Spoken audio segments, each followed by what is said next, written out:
In this lesson, we are going to focus on one of the most sophisticated types of threat actors, that being nation-state actors. Nation-state actors are groups or individuals that are sponsored by a government to conduct cyber operations against other nations, organizations, or individuals.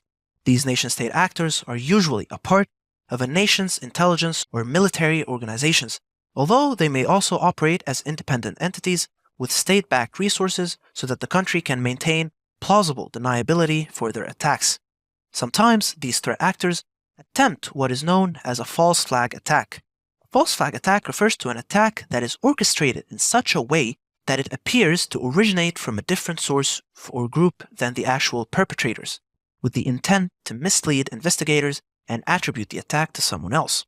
For example, one suspected false flag attack occurred during a malware attack focused on the 2016 Winter Olympics that were being held in South Korea. Initially, indicators seemed to point towards the North Korean nation-state actors as being the culprits, and this assumption was highly probable given the historical tension between North Korea and South Korea over the past 70 years. During the investigators' initial triage analysis, they saw that the malware resembled pieces of previous malware used by North Korean nation-state actors.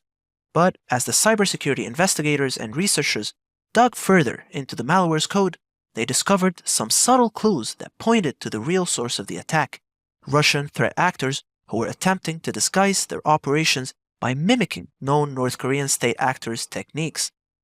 This made the attribution especially challenging for investigators, but it showcases the lengths that these nation-state actors will go in order to achieve their objectives. You will find that nation-state actors are some of the most highly sophisticated and highly capable threat actors that you will face as a cybersecurity professional. Nation-state actors possess advanced technical skills and extensive resources, and they are capable of conducting complex, coordinated cyber operations that employ a variety of techniques, such as creating custom malware, using zero-day exploits, and becoming an advanced persistent threat.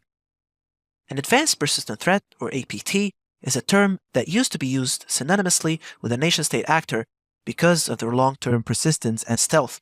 These days, though, organized cybercrime groups are also sometimes referred to as an APT due to their high levels of sophistication and technical capabilities. Whenever you hear the term advanced persistent threat, I want you to remember that advanced persistent threat is a prolonged and targeted cyber attack in which an intruder gains unauthorized access to a network and remains undetected for an extended period of time, while trying to steal data or monitor network activities rather than cause immediate damage. These advanced persistent threats are often sponsored by a nation-state or its proxies like organized cybercrime groups. For this reason, nation-state actors and advanced persistent threats are one of the most dangerous threat actors that we face out there because of the amount of resources and funding available to them. So, what motivates a nation-state actor? Simply put, nation-state actors are motivated to achieve their long-term strategic goals, and they are not seeking financial gain. Instead, these groups are funded by their governments to conduct cyber operations that can help their governments to achieve political objectives, such as gathering intelligence, disrupting critical infrastructure, influencing their political processes. These nation-state actors may also engage in cyber espionage to steal intellectual property or gain a competitive advantage in key industries. Most nation-state actors are not focused on the financial gain, with the exception of the Democratic People's Republic of Korea, or more commonly referred to simply as North Korea. Due to North Korea's isolated economic position and the sanctions imposed on it from numerous countries around the world, North Korean state actors have been charged with conducting cyber operations to gain additional financial resources to support the Kim regime. North Korean cyber attacks often target banks, cryptocurrency exchanges, and other financial institutions to alleviate economic pressure and fund their other state objectives. Another example of a very well-known nation-state attack was conducted back in 2011 with the Stuxnet worm.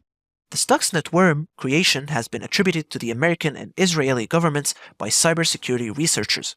This worm is a sophisticated piece of malware that was designed to sabotage the Iranian government nuclear program by causing physical damage to the centrifuges used in their uranium enrichment process.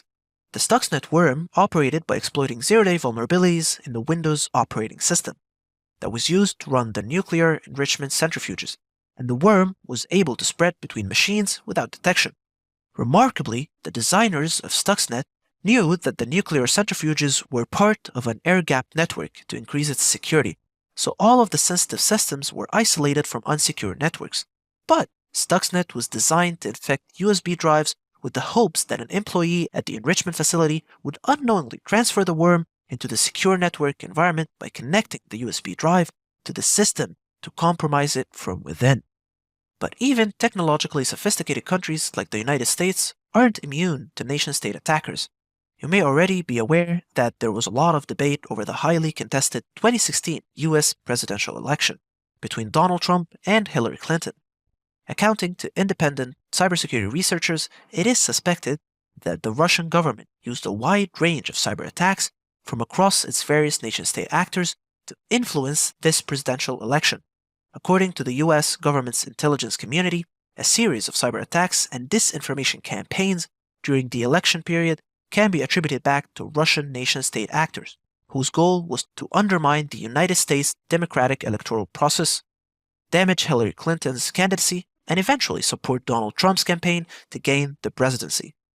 So remember, a nation-state actor is a group or individual that is sponsored by a government to conduct cyber operations against other nations, organizations, or individuals. Sometimes they may also operate as independent entities with state-backed resources so that the country can maintain plausible deniability for their attacks when conducting a false flag attack. A false flag attack refers to an attack that is orchestrated in such a way that it appears to originate from a different source or group than the actual perpetrators, with the intent to mislead investigators and attribute the attack to someone else. These nation-state actors represent a significant and sophisticated cyber threat that underscores the increasing use of cyberspace as a battleground for a nation's geopolitical conflicts.